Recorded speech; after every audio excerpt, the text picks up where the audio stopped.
Kayo po ba ay handa ng makinig ng salita ng Diyos? Amen! Purihin ang Diyos at tanggapin natin ang mensahero ng Diyos. Dadalhin sa atin ngayon ang salita niya at tanggapin natin ang ating kamanggagawa, Pastor Bill Amores.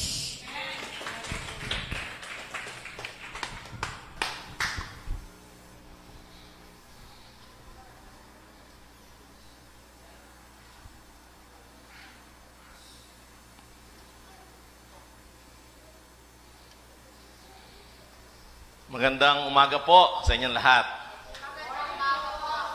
Kanina pa po ako masaya. Kanina pa po akong kasama ninyong sumasamba sa Panginoon. Bilang kasama ninyong mga magulang ng YDC dito. Proud na proud po ako sa ginagawa ng Panginoon sa buhay natin. Masaya ka ba, Tita Seni? Mami? Masaya ka ba, Tito Erwin at Tita Joyce? Mga anak nyo, Tita Lani, Brother Jason. Masaya ka ba, Sister Nora? Masaya ka ba, Mama Sai? Kay Christian. Maraming salamat po sa mga mentors natin, Tita Joyce, Tita Darren, Tito Benny, na matyagang umaalalay sa ating mga kabataan. Worshippers na po sila ngayon, ano? At daman-daman natin yung paano kumilos ang Panginoon sa ating kalagitnaan. Naranasan natin ang kanyang presensya. Talaga pong kung iaalay na natin yung ating buhay para siya ipaglingkuran. Ano po yung kanta ni Kate kanina? My whole life. Paano yun, Kate? Whole life. Ha? Hindi, yung I gave you my whole life. Paano yan? Na? Yung talagang buong buo na. Wala nang kalahati. Wala nang 1/4. All my life, I want to know you, Jesus. Po, no? All our lives. Hindi na po tayo magtitira. Hindi na po tayo magtitira ng ano pa man sa buhay natin. Itodo na po natin.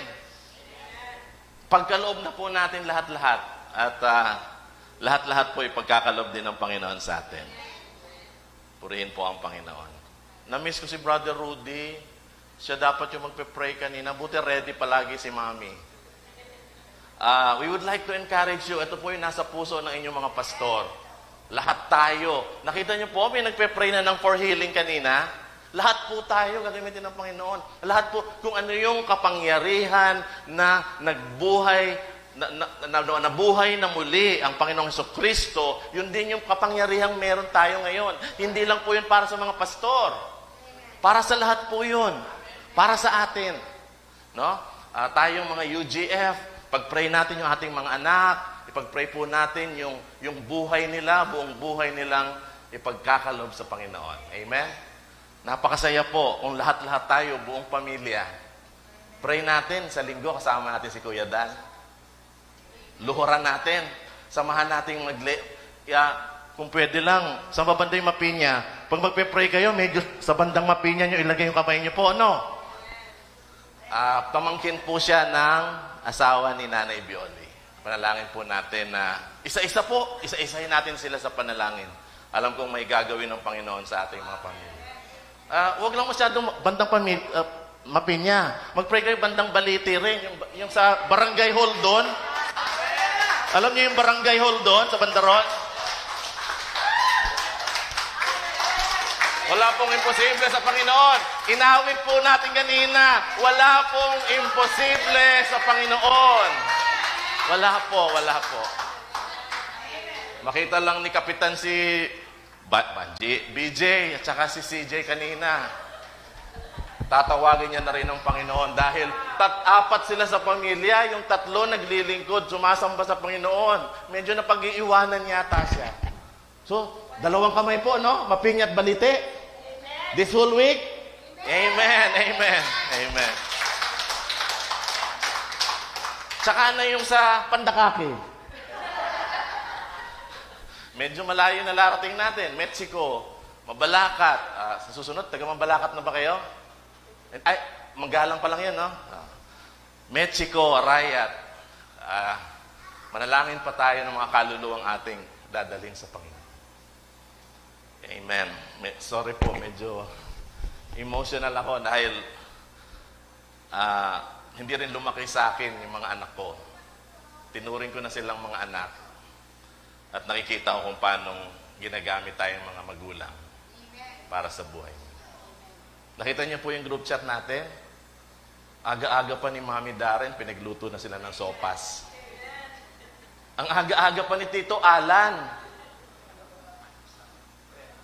Nagpadala na ng pandesal. Ay, Mami Pearly, Daddy Dudes. Proud din kami, parents tayo ni Darren. Nandito po siya. Every other Sunday, nagli-lead ng worship sa ating Panginoon. Amen. Praise God. Di po ba worship leader din si Daddy Brother Dudes po, no? Kumakanta siya tuwing uuwi siya dito sa Pilipinas. Amen. Amen.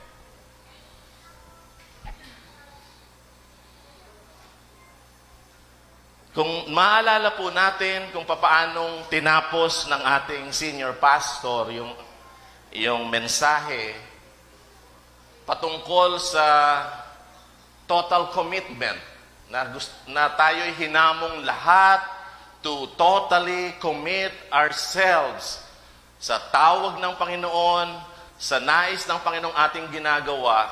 Ano pong sabi niya? Si Apostol Pablo ay naging single-minded person.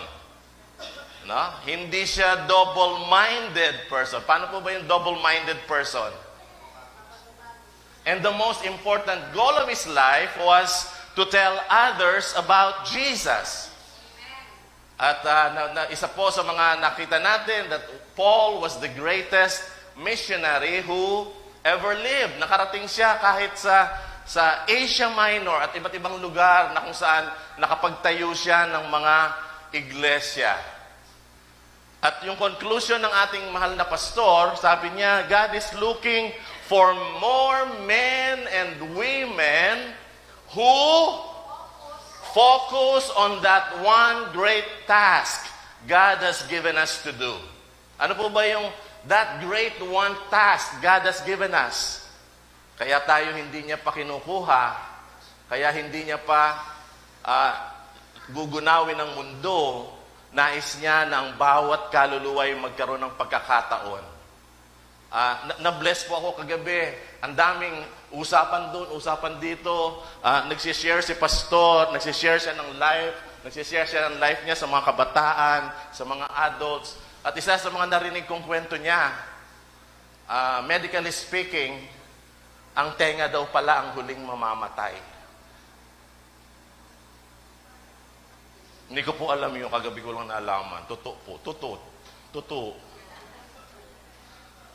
Dahil ganun pala tayong nilikha ng Panginoon. Kasi gusto niya kahit sa huling sandali ng buhay natin, pwedeng ang sino man ay bubulong, isi-share yung gospel kahit sa mga bandang huli ng kanyang buhay. Kaya hindi pa siya bumabalik. Marami pa tayong trabaho. That one great task God has given us to do, gusto niya lahat tayo focus. And we need to do it with total commitment. Doon po natapos ang ating pag-aaral sa panahon nagsalita ang ating pastor. Kaya itutuloy po natin yan. Focus. Stay focused. Huwag tayong pagambala sa anumang mga distraction sa paligid natin. Maraming mga distractions.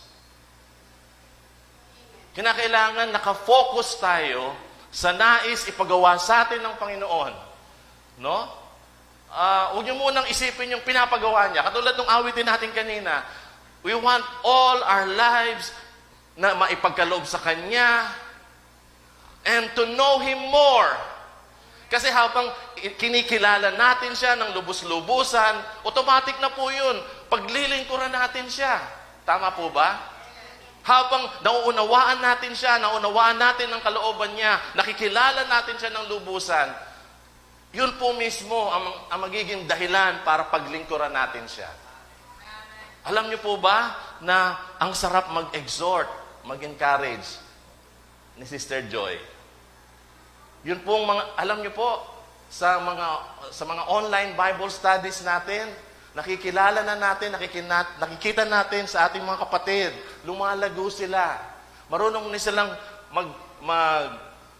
magparamdam, mag-express ng kung paano ang gumagawa ang Panginoon sa kanila, ano yung natututunan nila sa tuwing babasahin nila ang Biblia.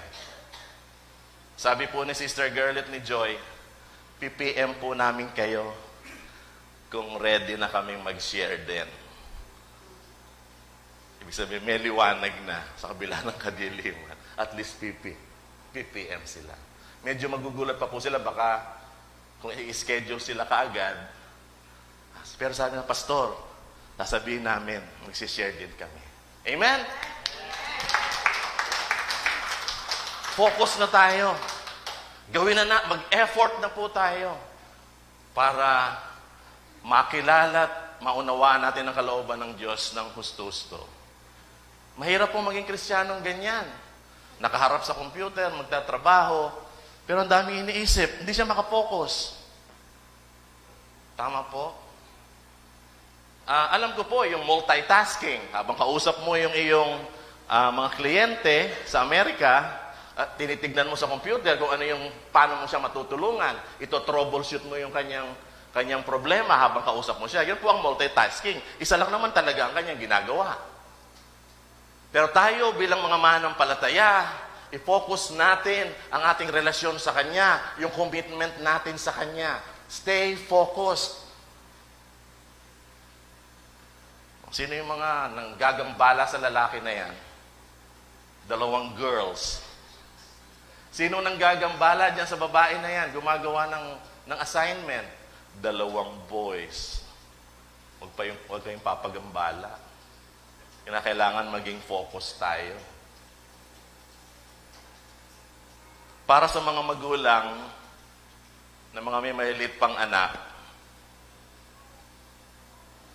halimbawang gambalain kayo ng inyong mga anak, nagtatrabaho kayo, bigyan nyo sila kahit 5 to 10 minutes. Harapin nyo, anak, ano bang kailangan mo? May trabaho si daddy, pero may kailangan ka, may 10 minutes si daddy. Usap tayo, may kukwento ka ba? May papakita ka ba sa akin drawing mo?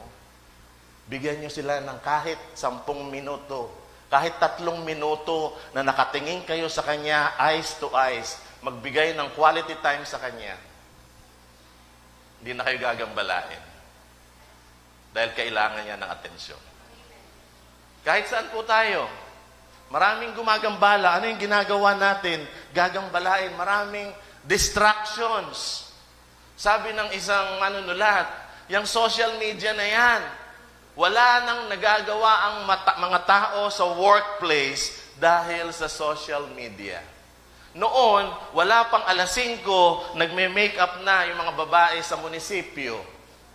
Imbes na magkukuha ka pa ng sedula, bukas na lang. Balik ka bukas.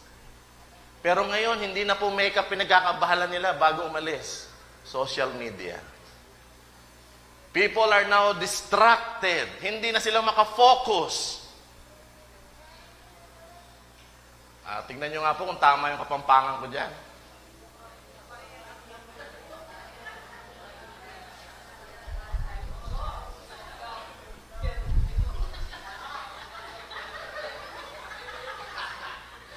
Tama po ba yung kapampangan ko? Ako gumawa niyan, hindi ko kinuha sa internet yan. Tama ba? Grammar, okay? Naintindihan niyo? Hindi ko na lang babasahin, baka basang Bisaya yung kapampangan.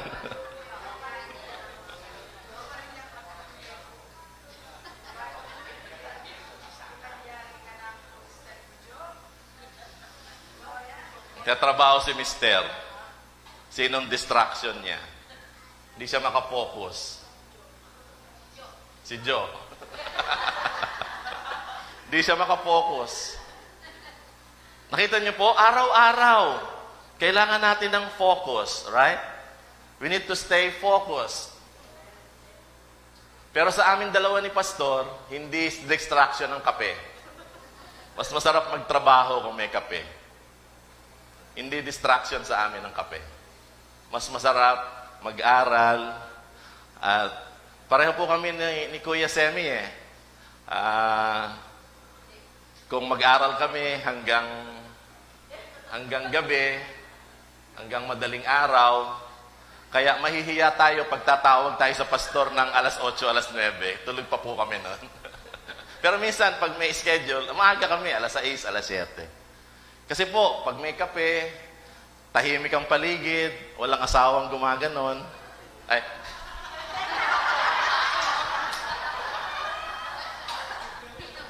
Sorry, Ate Angelina. Hindi naman sa ganun si Ate Angelina. No? Naunawaan niyo po yung sinasabi ko? Ano? Distractions. Ito pa. Sa palagay nyo, maayos ang trabaho niya, distracted siya sa social media. Stay focused. Tayo pong tayong lahat, tayo po yung magbasa ng kanyang salita. Babasahin ko po yung unang talata, sasagot po kayo. Ang mga lalaki po, sabayan nyo po. Mga babae po, sasagot. Nehemias 6, 1 hanggang 14. Tayo po mga lalaki, go. Nang maibalita kina Sanballat, Tobias at Gesem, at sa iba pa mga kaaway na nahitayo na mga pader at malayos sila na iiwan doon. Bagaman hanggang sa panahon iyon ay hindi ko pa nailalagay ang mga pinto sa mga pintuang bayan.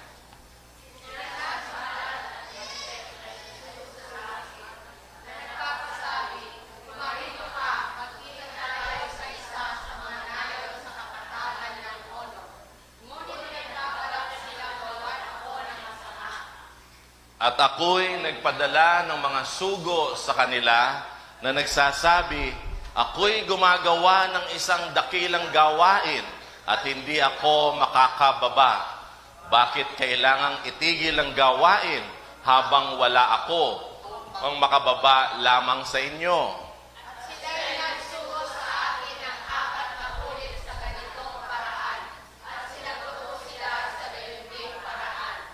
Sa ding paraan, isinugo ni Sanballat ang kanyang lingkod sa akin sa kakataon na may bukas na sulat sa kanyang kamay. Doon ay nakasulat, may balita sa mga bansa, sinasabi ni Erasmo, na tinawag ang mga Hudyo ay nagbabalak maghimagsik, na siyang dahilan kung bakit nagtatayo ka ng pader. At nais mong maging hari niya ayon sa ulat na ito. Naglagay ka rin ng mga propeta upang magpahayag tungkol sa iyo sa Jerusalem. May isang hari sa Huda at ngayon ibabalita ito sa hari ayon sa mga salitang ito. Kaya't pumarito ka ngayon at mag-usap tayo. Nang mga kayo'y nagsuko ako sa kanya na sinasabi, wala lang kanyang mga bagay na raya na iyong sinasabi ang ginawa. Pinagkamo lang ang mga yan para sa sarili mong pag-iisip. Sapagkat ibig nilang tinakmi na nag-aakalang hihinto ang mga kamay nila sa paggawa at hindi ito matatapos. Ngunit ngayon, O Diyos, palakasin mo ang aking mga kamay. Nang ako'y pumaroon sa bahay ni Shemaya, na anak ni Delaias, na anak ni Mehetabel, na nakagawa ng kanyang sinabi, tayo'y magtipon sa bahay ng Diyos, sa loob ng templo, at isaganatin ang mga pinto ng templo, sapagkat sila'y darating upang patayin ka. Kaya sa gabi ay darating sila upang patayin ka. Ngunit aking sinabi, tatakas ba ang isang lalaking gaya ko? Ang tao bang gaya ko ay papasok sa templo upang iligtas ang buhay? Hindi ako papasok. At aking napagdalaman at nakita na hindi siya sinubukan ng Diyos, kundi kanyang sinabi ang propesiya laban sa akin, sapagkat inupahan siya ng Tobias at Sanballat. para sa layuning ito ay inupahan siya upang ako'y matakot at kumilos sa ganitong paraan at magkasala upang mabigyan nila ako ng isang masamang pangalan at ako'y kanilang tuyain. Alalahanin mo ang aking Diyos, sa glorya at sambalan, ayon sa mga gawain ito na kanilang ginawa. Gayon din ang babaeng propeta na si Nehemias, at ang ibang mga propeta na itinalaga ng ako'y matuwid. Pagpalain ng Panginoon sa pagkabasa ng kanyang salita. Tayo po'y makakaupo na. Para po doon sa mga nasa live streaming, ang ating pong binasa ay nasa Nehemias, Kapitulo 6, talatang 1 hanggang 14. Ipanalangin po natin na pagkalooban po tayo ng Panginoon ng mas mabilis at mas malinaw na internet connection, nang sa gayon po, yun pong ipinagkaloob ng Diyos sa atin na bagong video cam ay makakapalabas sa live streaming ng malinaw at malinis yung picture. Nang sa gayon, alam natin na dinadala ng Panginoon ang mensahe niya sa pamamagitan ng Calvary Temple Magalang sa iba't ibang lugar. Bago po ako magpatuloy, alam po natin na taon-taon ay nagdiriwang tayo ng Pastor's Appreciation Sunday or the whole month, di po ba? Kami pong mga pastor, Pastor Paulo, Pastor Bong, Pastor Sem at ako ay nagpapasalamat po sa inyong lahat. Ang Calvary Temple Magalang po ay nagkaloob sa amin ng regalo. Ito po ay inabot sa amin ng ating mahal na treasurer, si Tatay Jerry and Nanay Melly. Maraming salamat po sa pag-appreciate niyo sa amin na inyong mga lingkod. Purihin po ang Panginoon.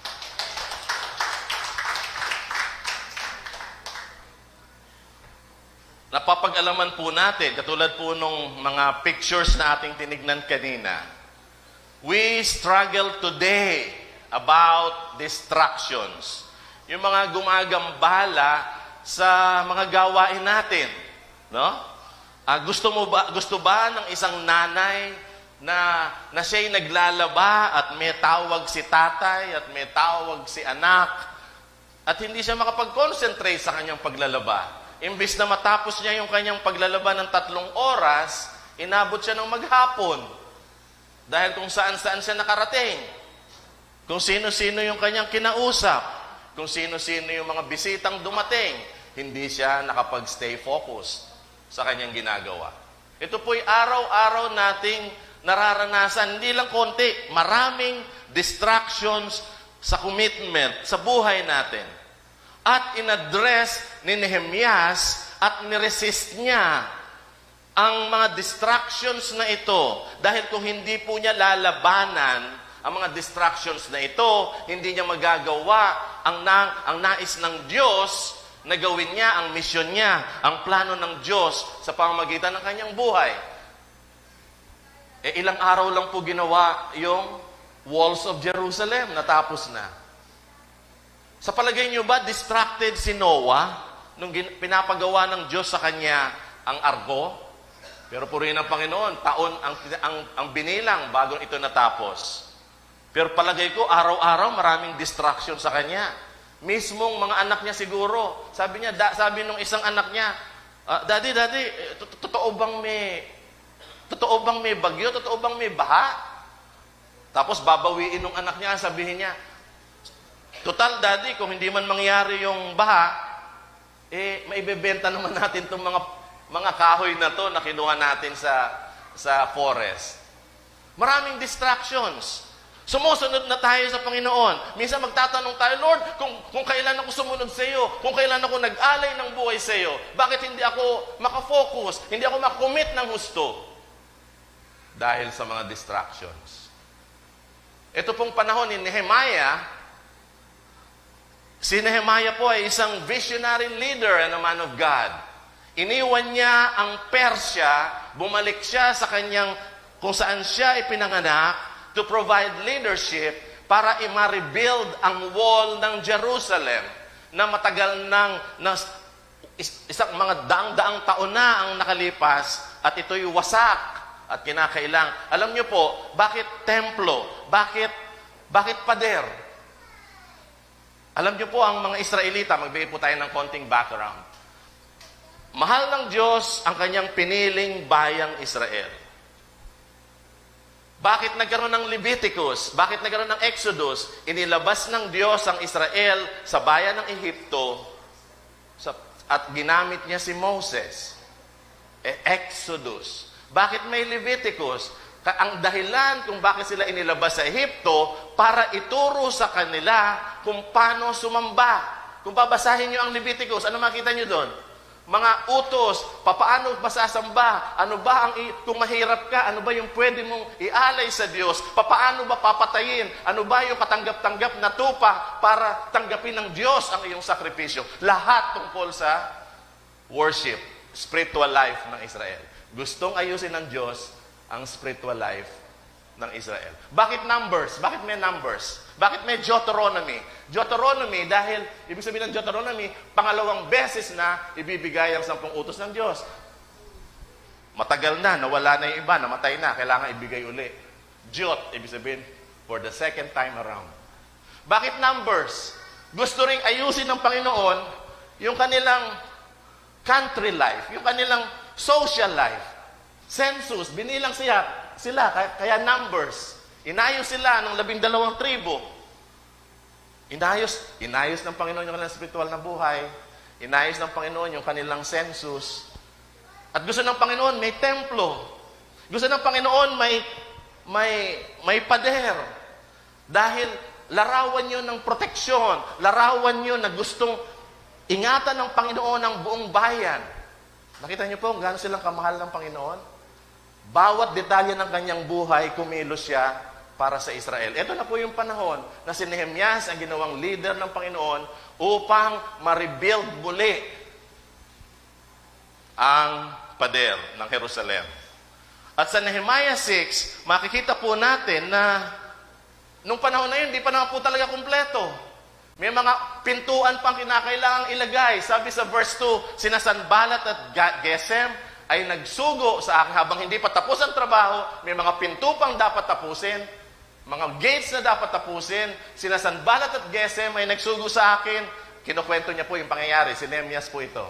Na nagpapasabi, pumarito ka, makita tayo sa isa sa mga nayon, sa kapatagan ng Ono, ngunit nagbabalak silang gawan ako ng masama. Sabi sa verse 3, at ako'y nagpadala ng mga sugo sa kanila na nagsasabi, ako'y gumagawa ng isang dakilang gawain at hindi ako makakababa. Bakit kailangan itigil ang gawain habang wala ako upang makababa lamang sa inyo? Ngayon po, hindi tayo basta-basta pwedeng mag-cancel ng online Bible study dahil ang dami na natin mga kapatid na pwedeng gamitin ng Panginoon. Wala nang cancellation, postponement ngayon. Kagabi po, nagpatuloy ang gawain kila Sister Christina. Kahit wala si Pastor Bill. Pero nandun si Pastor Bong at si Tita May na gumabay sa grupo. Wala nang pwedeng umabala sa atin. Tuloy! Tuloy ang kaso! Para pwede nang ikasal sa Abril.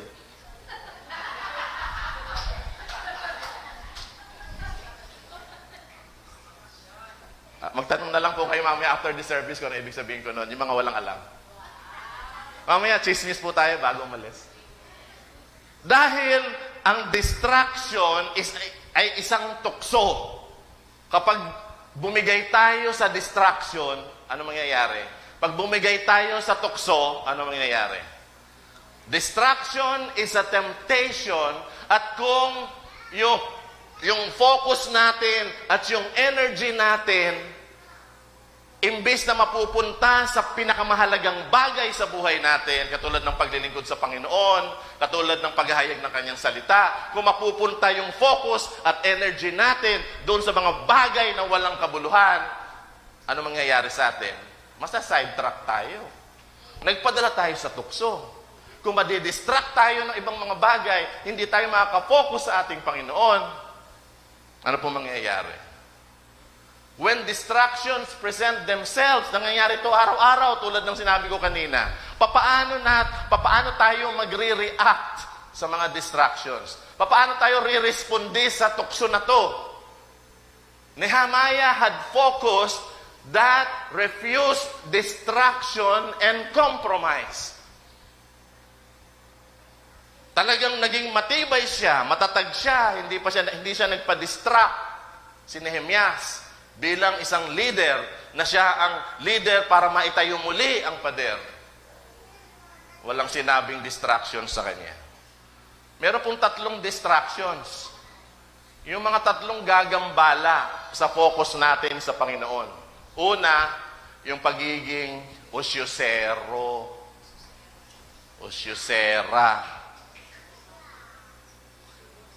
Curiosity can be fun. It can prompt us to think, to explore, to investigate. Di ba kaya nga tayo curious? Ano ba meron doon? Anim daw yung namatay. Ay, namatay. 6 daw yung na-COVID sa Pelco. Kaya wala pa tayong billing sa buwan na to. Curious tayo eh. Kung curious ka, pupunta ka ba doon sa office ng Pelco? Kung sa bagay, wala naman sila doon. Hindi naman sila doon ikaw-quarantine. Curious tayo masyado, hindi po ba? Distraction po yan. Huwag tayo masyadong curious. Curiosity can be fun. Mapag-iisip tayo. Mag-iimbestiga tayo. Daig pa natin, sino ba yung investigador? Nakakagambala yan sa focus natin, sa commitment natin. Curiosity killed the cat. Yan po isang kasabihan, isang proverb, isang kawikaan. No? Isang kawikaan na wina-warn tayo sa mga dangers ng unnecessary investigation, unnecessary curiosity, unnecessary experimentation. Ano nangyari kay Nehemias? May dumadating na mga balita. May mga dumadating na imbitasyon na meron daw meeting doon. Magiging curious siguro si Nehemias. Ano ba meron doon? Kung pupunta ba ako doon, magkakaroon kaya ng kapayapaan sa paligid ng aking bansa? Meron kayang new opportunity doon? Baka kikita ang bansa ng Jerusalem. Baka magbibigay sila ng aid. Ang tanong, kung magiging curious si Nehemias, ano kaya yung iniisip ng mga kaaway ng Jerusalem? Bakit may meeting? Kung may COVID siguro yan, baka ang meeting by Zoom. Naging curious ba si Nehemias? Nehemiah knew they intended to do me harm. Nakikinig siya sa mga balita, pero pinag-aaralan niya. Kung naging curious man siya, sandali lang at hindi niya masyadong in-entertain ang curiosity. Sabi niya, ngunit nagbabalak silang gawan ako ng masama. Nehemiah knew na kung siya'y magiging curious, kung makikisama siya sa meeting doon, hinahabol niya lang ang distraction at walang mangyayari sa trabahong pinagawa sa kanya ng Panginoon. Hindi matutuloy, magagambala. Not all distractions are bad. Hindi lahat ng gumagambala sa atin ay masama. They can lead places and patterns of life we never planned and intended. Sino ba at ano ba ang nagbibigay ng distraction sa buhay natin? Ipagpatawad nyo, ako'y pastor din, hindi po tayo babanggit ng pangalan ng iglesia. Pero ano yung ating nabalitaan? Gusto nilang dumami agad. Yung mabilis na pagdami. Pumunta sila kung saan-saan. Hahanapin daw nila ang strategiya para lumaki, dumami ang mga disipulo. Anong sabi ng ating pastor? Ba't pupunta pa sila doon? Nasa Book of Acts na. Ang methods and strategies para lumago ang iglesia. Nagsanib ang 2 simbahan. Kamakailan lang nabalitaan natin, naghiwalay sila. They were distracted. Gusto ng Panginoon maging iglesia tayo, magpalakasan tayo, at humayo tayo para marami ring maging disipulo tulad natin. They were distracted.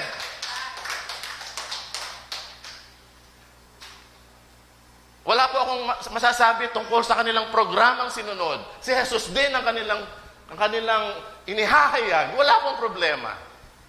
Pero bakit kinakailangan nilang mabilis? Gustong mabilis na lumago. Alam niyo po, nung ginamit nila ang programang yan, nung sila'y nagsanib 2 iglesia, maraming mga old leaders of the church umalis. Nawala sila.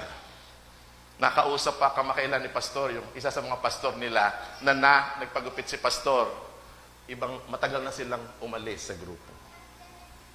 Maraming mga original, pioneering na umalis dahil nasaktan sila. Kasi sa programang yan, kahit 1 buwan ka pa lang na Kristiyano, leader ka na, kahit hindi mo memorize ang John 3:16. Group leader ka na. Anong aasahan mo doon?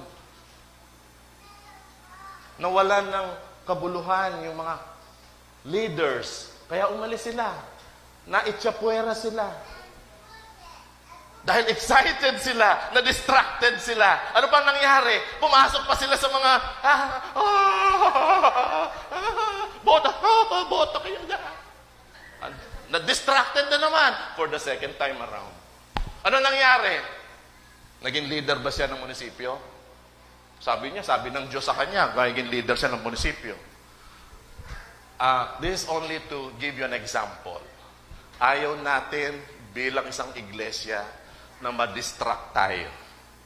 Lagi po nating ipanalangin ang ating mga kapastoran na maingatan tayo ng husto, na ipagkaloob sa atin ng ating mga pastor ang katotohanan, at hindi tayo papadistract kung ano man yung mga pumapasok. Mas maganda kung nasa oposisyon ako para ako makatulong. Bakit mo lilimitahan ng kapangyarihan ng Panginoon kahit isang pastor ng maliit na iglesia para makatulong sa iba? Gusto mo pa bang magkaroon ng posisyon para makatulong sa iba? They were distracted. Imbis na nakapokus sila sa Panginoon, naging curious sila. Ano ba meron sa politika? Ano ba meron doon? Ba't malaki yung church nila? They were distracted. They were very curious. Ano nangyari? Hindi po pinansin ni Nehemias yung mga bali-balita. Hindi siya nakipag-meeting.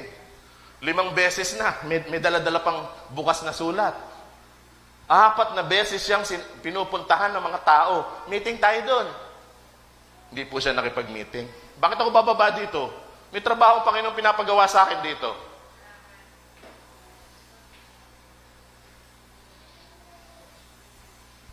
Are you experiencing distraction sa inyong commitment sa Panginoon?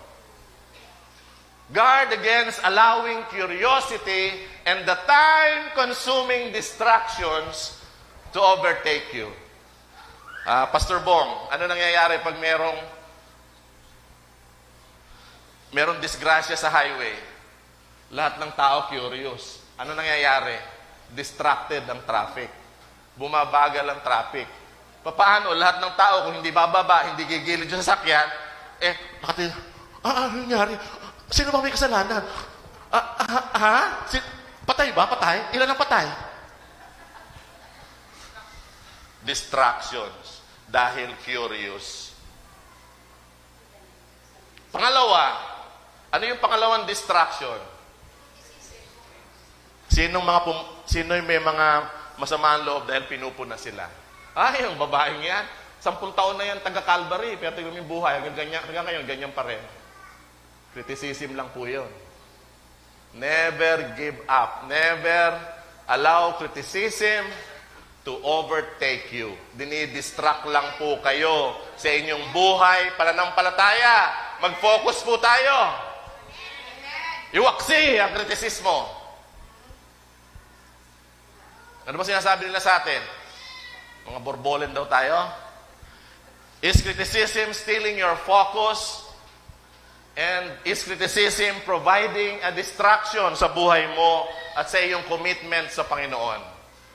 Sabi po sa talatang 5, 6 at 7, sa gayon ding paraan, isinugo ni Sanballat ang kanyang lingkod sa akin sa ikalimang pagkakataon. Nakita niyo po, ikalima na. Kinukulit po siya, no? Na may bukas na sulat sa kanyang kamay. Doon ay nakasulat na ibalita sa mga bansa at sinabi rin ni Gasmo na ikaw at ang mga Hudyo ay nagbabalak maghimagsik na siyang dahilan kung bakit nagtatayo ka ng pader. Kinikriticize na nila, wala naman silang alam kung bakit nagtatayo ng pader si Nehemias. At nais mong maging hari nila. Ayon sa sulat na ito, at naglagay ka rin ng mga propeta upang magpahayag tungkol sa iyo sa Jerusalem. May isang hari sa Huda. At ngayon, ibabalita ito sa hari ayon sa mga salitang ito, kaya't pumarito ka ngayon at mag-usap tayo. Hindi pa nga nila alam anong punot dulo ng utos ng Panginoon, kung anong gagawin ni Nehemias, bakit siya nagtatayo ng walls of Jerusalem. Ang daming criticisms. Nagpatalo ba siya sa criticisms? Hindi lang criticism, paninira pa. The open letter afforded everyone opportunity. Dumaba na po yung chismis eh. Gumawa na sila ng hindi yung legal na kasulatan na ito, magkakaroon ng hari sa Jerusalem, magbantay tayo, baka tayo lipulin ng mga ito. Nagpapatayo na sila ng pader. Tumawag na siya ng mga propeta para magbabasbas sa kanya, para maging hari siya. Gusto ba ng Diyos maging hari si Nehemias? Gusto ng Diyos, i-lead niya ang Jerusalem para i-rebuild ang wall. Wala nang iba. Yun lang. Ano yung pinapakalat nilang balita? Ano yung kinakalat nilang masamang balita tungkol kay Nehemias? Kung magpapadala-dala lang si Nehemias sa kritisismo, distracted na po siya. Criticism is a constant irritant.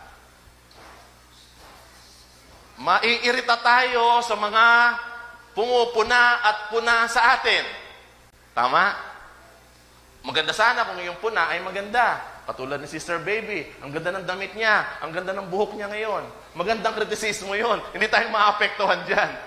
E paano kung pangit ang kritisismo? Taba-taba mo na, pastor, palit ka nga ng tiyan. Okay lang po yun, constructive po yun. E paano kung ang kritisismo ay talagang tatangayin ka emotionally? May hirapan ka sa tuwing mag-isa ka, iniisip-isip mo yung sinasabi ng mga tao sa paligid mo. Ano nangyayari ngayon? Ano yung ginagamit nilang tawag sa mga taong nang iinis? Trolls. The world is full of trolls who circulate criticism and can create turmoil in your heart. Ang saya-saya natin noon, no?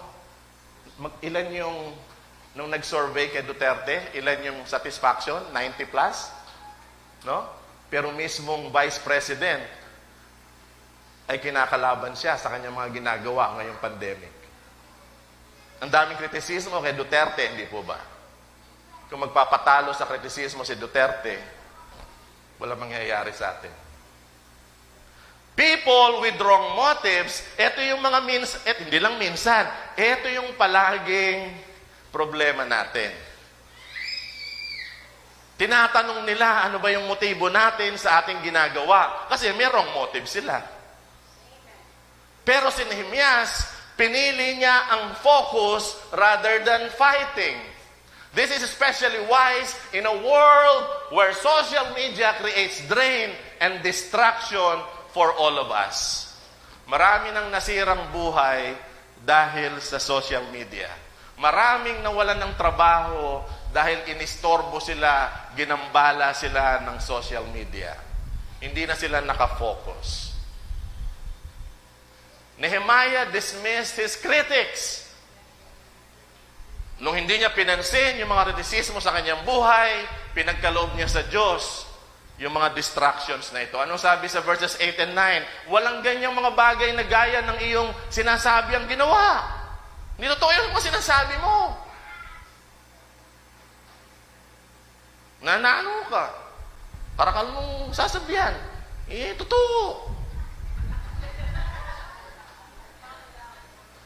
Kinitha mo lang ang mga yan mula sa sarili mong pag-iisip.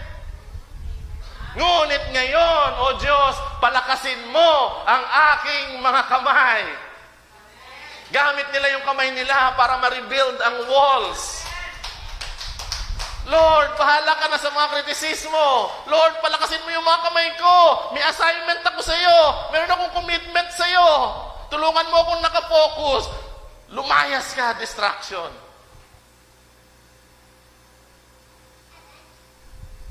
Joy, huwag ka muna magkakaanak uli. Magiging distraction sa iyo at sa iyong asawa ang pangalawang anak. Hayaan mo munang lumaki. Si Dracula. Si Alucard. Sorry, wrong spelling. Baliktad yung pagkabasa ko. Tama po ba? Minsan, kahit yung ating pag-spacing sa ating mga anak, is a distraction. No, imbis na malusog pa yung anak mo, mapapasuso mo pa siya, mabibili mo pa yung pangailangan niya, magkakanak kayo uli, mahahati yung budget. Imbis na magiging mabuti kang magulang sa kanya at provider ka, mahahati yung budget.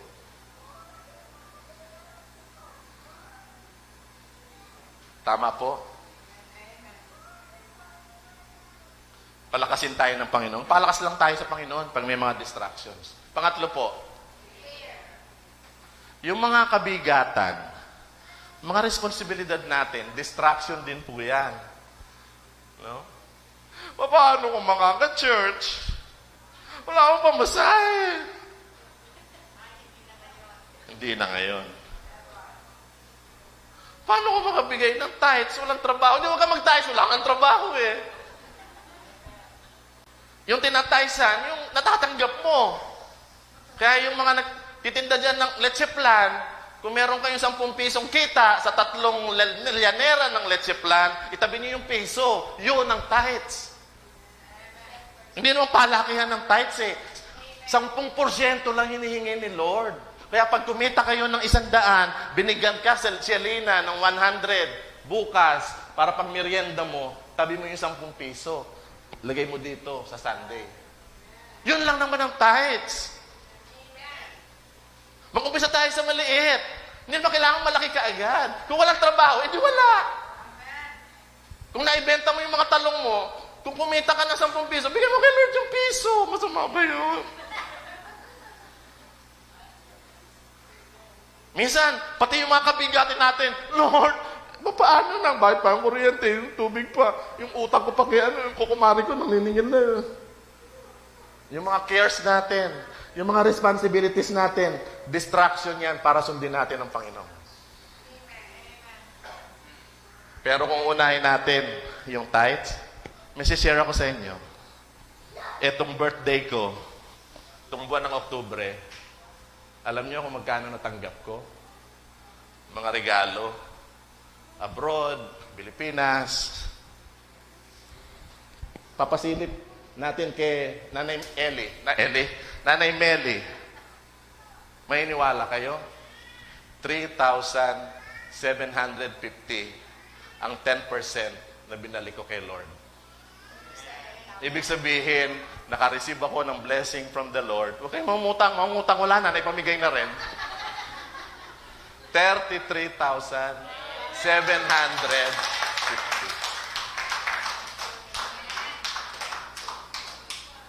Hindi pala. 37, 37,500. Yung kahuli-hulihan, yung 500 galing dun sa dedication. Binigyan akong love gift.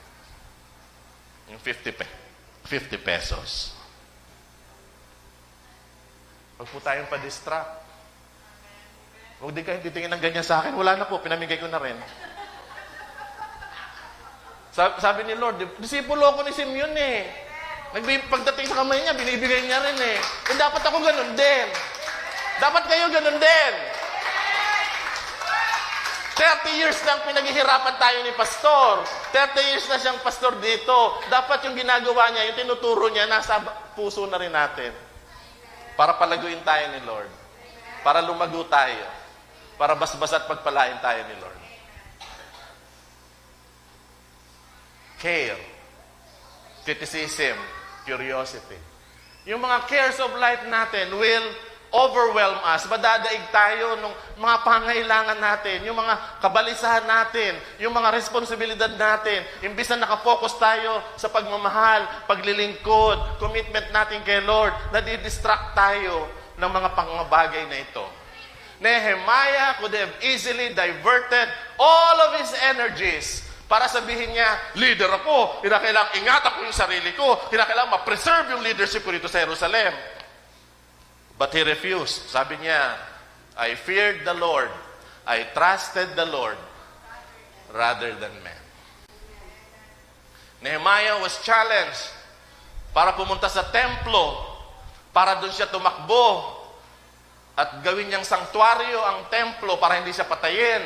Pero ito ay violation of the law. Pasensya na po kayo, hindi ko masyadong pinag-aralan kung bakit naging violation of the law ang isang leader para gawing taguan ang templo kung siya ay papatayin. And would undermine Nehemiah's character and moral authority as a leader. He refused to let fear, yung mga kabalisahan, mga responsibilidad para maghari sa buhay niya. We cannot live as we do not care. But we must, in all things, anong sabi sa 1 Peter chapter 5, verse 7, ilagak ninyo, basahin po natin na sabay-sabay, ilagak ninyo sa Kanya ang lahat ng inyong kabalisahan sapagkat siya'y nagmamalasakit sa inyo. Kung konti lang yung kabalisahan nyo, isama nyo na rin yung kabalisahan ni Sister Nora. Pag-pray nyo si Kapitan. Please. Magkakapatid naman po tayo eh. Yung iba sa atin, konti lang yung kabalisahan eh. Idagdag nyo yung kabalisahan ni Marisa. Idagdag nyo yung kabalisahan ni Joy. Kasi nagbabayad sila ng bahay, ng renta sa apartment, tubig, ilaw, gatas ni Alucard. Maraming kabalisahan. Nagte-training pa po si Francis. Wala pa po siyang regular job. Marami tayong kabalisahan. Para hindi tayo distracted sa kabalisahan, let's, ano tawag doon? Bear each other's burden. Sister Pe naman, di sinare sa amin yung kabalisahan niya. Pero kaya naman, no? Nandun si Lord. Nandun si Lord. Konting layers lang yan. Pero hindi naging dahilan yon para hindi siya dumating ngayon. Amen? Ay, hihingal na ako. Papatapos na pala tayo. Curiosity, criticism, care. Huwag na huwag natin silang i-entertain sa linggong ito. I-distract lang tayo sa misyon ng Diyos sa buhay natin. Focus is a decision. Kung focus ang pag-uusapan, kinakailangang mag-decide tayo ngayon. Ang solusyon, ang aksyon para magbago ang buhay natin ay focus. Sa palagay nyo, matatapos nyo yung module nyo, mga bata, kung hindi kayo nakafocus. Isurrender ang mga cellphones kay mami pag gumagawa ng modules. Focus! Focus! Focus!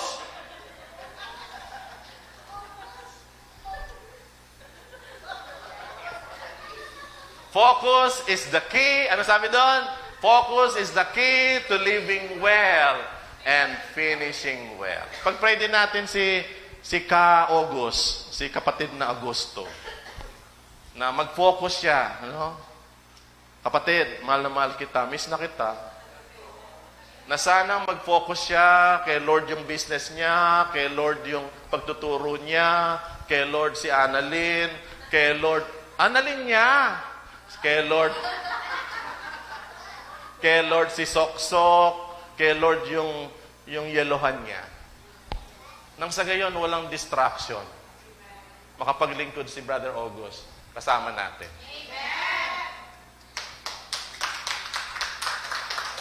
Sabi po sa Nehemiah 6:3, ako'y gumagawa ng isang dakilang gawain. Hindi lang tayo basta-basta nagmamahal sa Panginoon. Hindi lang basta-basta tayo naglilingkod sa Panginoon.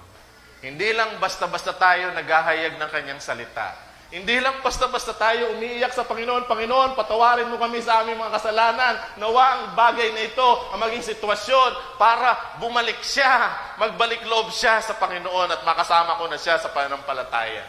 Hindi basta-basta ang gawain yun. Gumagawa siya ng dakilang buhay sa pamagitan, gumagawa siya ng dakilang mga bagay sa pamagitan ng ating buhay. Kinakailangan hindi tayo distracted.